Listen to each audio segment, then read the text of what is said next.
Nii, täna siit kontolt saate autoremondi contenti, nimelt ma hakkan autol tagatule pirni vahetama ja näitan tutoriali teile ka.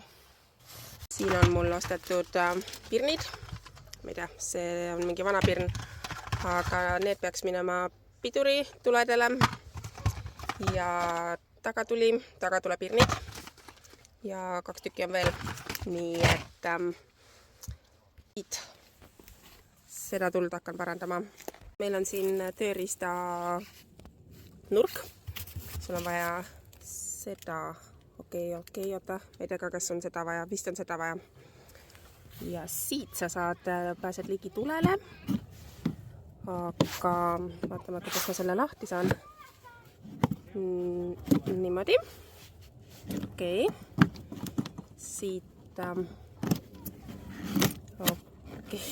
okei.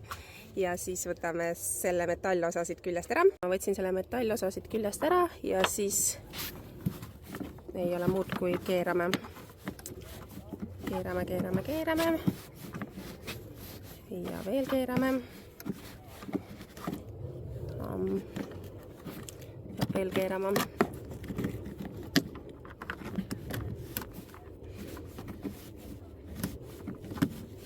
Ma loodan, et mu tuli päraspoole ikka töötab ka. Nii, tundub, et tuli lahti.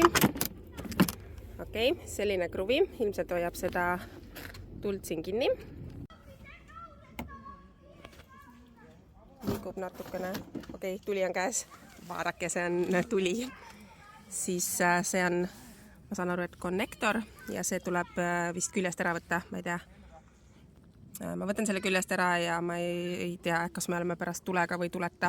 Sama kruvikaga need kruvid lahti. Ega siin siis midagi väga rasket ei ole, isegi naine saab hakkama 5 kruvi lahti ja siin on siis suund, see on mingi muu tuli.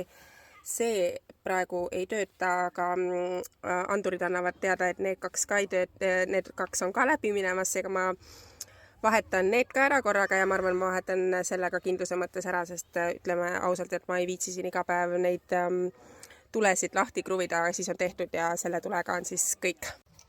Kurat, Eesti naine on kõige parem autoparandaja.